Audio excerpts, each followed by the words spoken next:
예레미야 43장의 내용도 계속 앞의 말씀과 이어지는 역사적인 기록입니다. 그 내용들 40장에서부터 45장까지 내용들이 예루살렘이 함락된 이후에 예레미야가 어떠한 예언들을 했는가, 그리고 어떠한 실제적인 경험들을 했는가, 그에 대한 기록을 전달해 주고 있습니다. 어제 우리가 읽었던 말씀은 계속 이어지는 내용인데, 요한안과 나머지 유다에 남아있는 모든 백성들이 애굽으로 이미 갈 생각을 가지고 애굽 땅으로 가던 중에 그들 가운데 있었던 예레미야를 향해서 하나님께서 어떻게 하라는가 한번 기도하고 우리에게 알려달라, 이렇게 이야기합니다. 예레미야는 하나님의 말씀을 받아서 그들에게 하나님의 뜻을 분명하게 전합니다. 그러면서 이제라도 이 유다 땅에 머물게 된다면 하나님께서는 우리들을 지키시고 보호하시고 인도하신다, 그렇게 약속하셨다. 이게 살 길이다.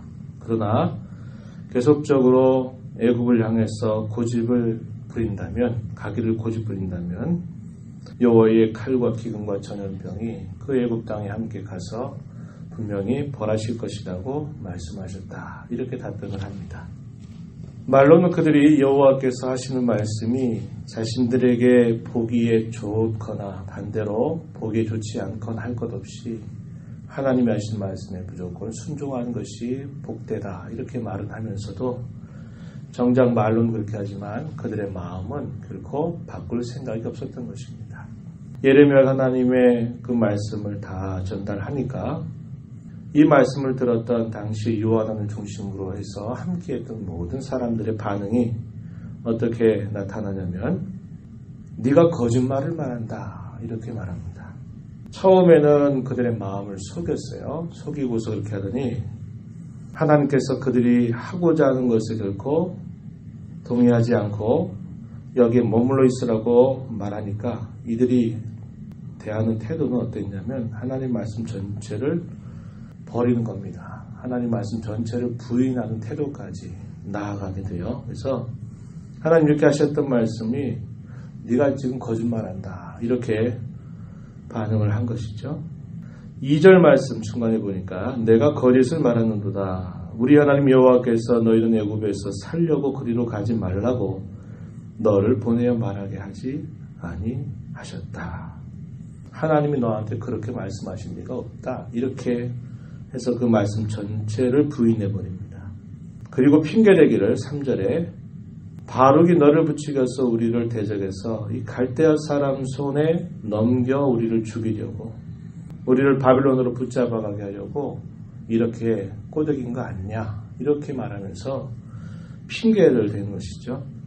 그래서 그들이 전체가 어떻게 했느냐, 유다 땅에 살라고 하시는 하나님의 음성을 순종하지 아니하였다, 이렇게 표현하고 있습니다. 4절에 보면 이렇게 말하죠. 여호와의 목소리를 순종하지 아니했다. 그 여호와의 목소리는 매우 구체적이었습니다. 모호하지 않았어요. 뭐냐, 여기에 살라는 겁니다. 7절 가서도 보면요, 여호와의 목소리를 순종하지 아니하였다. 하나님 말씀을 거절하고 하나님 말씀을 순종하지 않았다, 이렇게 말합니다. 이들이 그렇게 하나님 말씀 전체를 부인하면서 그들이 애굽으로 가는 여정에 이 예레미야와 바룩을 다 데리고 그곳으로 갑니다. 그래서 예레미야와 바룩은 마치 볼모처럼 끌려가는 거예요. 너도 함께 가야 된다. 그래서 이 예레미야를 애굽 땅 다바네스라고 하는 지역까지 그들을 데려갑니다. 그때 여호와의 말씀이 또다시 예레미야에게 임합니다. 하나님께서 예레미야에게 하신 말씀이 뭐냐면, 큰 돌 여러 개를 가져다가 바로의 궁전의 벽돌로 쌓은 축대에다가 진흙으로 이 큰 돌을 감추어둬라, 이렇게 말씀하십니다. 그런 다음에 하나님이 하시는 말씀이, 이제 조만간에 바벨론의 왕 느부갓네살이 이곳에 와서 이 감추어둔 돌 위에다가 그의 왕자를 여기에 세울 것이고 화려한 큰 장막을 그 위에 칠 것이다. 하나님께서 당시에 바벨론 왕을 들어서 이 애굽의 한복판을 치게 하실 것이라고 하나님께서 말씀을 하시는 것입니다. 그래서 그가 와서 애굽 땅을 치고 죽일 자는 죽이고 사로잡을 자는 사로잡고 칼로 칠 자는 그 칼로 칠 것이다. 이렇게 말씀하셔요. 그리고 애굽의 신들의 모든 신당들을 다 불질러 버리게 할 것이다. 이렇게 하나님께서 말씀을 하시는 겁니다. 애굽의 신들조차도 다 하나님께서 이런 기회를 통해서 심판하실 것이다. 이렇게 예레미야에게 그 말씀을 전달해주고 있는 것입니다. 그다레라고 하는 총독이 유다 땅에 다스리게 됐을 때 유다 지역에 흩어져 있었던 백성들이 그곳으로 모여오죠. 왜 모여옵니까? 그들이 피신하려고, 그들이 당한 화를 피하려고 이제 그다레를 중심으로 모여오게 되는데, 거기에 반란 사건이 일어나고 그 반란 사건으로 인해서 두려워했던 그런 일로 인해서 피하려고 하다가 결국 애국으로 피하게 되는데, 이 애국으로 피하는 것이 더 큰 재난을 가져오게 되는 사건이 되었다 하는 겁니다. 조그만 거 하나 피하려고 했다가 잘못돼서 더 큰 화를 당하게 되는 그런 아픔을 맛보게 될 것을 하나님께서 말씀하신 것입니다. 5절 말씀에 한번 보세요. 5절. 요한안과 모든 군 지휘관 유다의 남은 자 어떤 자들이냐? 곧 쫓겨났던 여러 나라 가운데에서 유다 땅에 살려하여 돌아온 자. 그들이 재난을 피해서 그들이 이 예루살렘으로 돌아와서 피하려고 했는데, 그들이 결국 요한안의 인도를 받아서 애굽으로 피신하게 되면서 그들이 조그만 거 피하려고 하다가 더 큰 화를 당하게 되는 그런 위협에 처하게 된 것입니다. 왜 그럴까요? 하나님의 말씀, 아주 구체적이고 선명한 그 말씀을 그들이 오도하고 거절하는 그들의 태도 때문에 그렇게 됨을 분명하게 보여주고 있는 것입니다. 하나님은 어떤 분이시냐?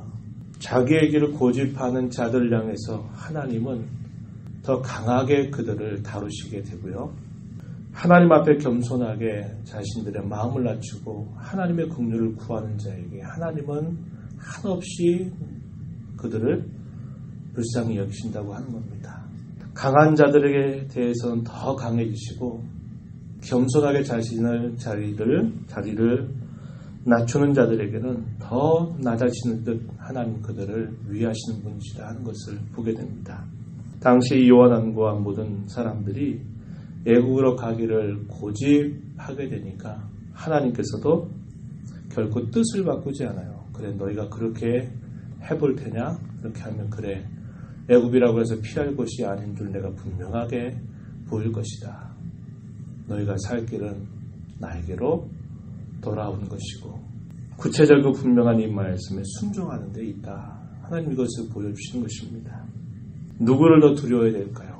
바벨론의 군사를 더 두려워해야 될까요?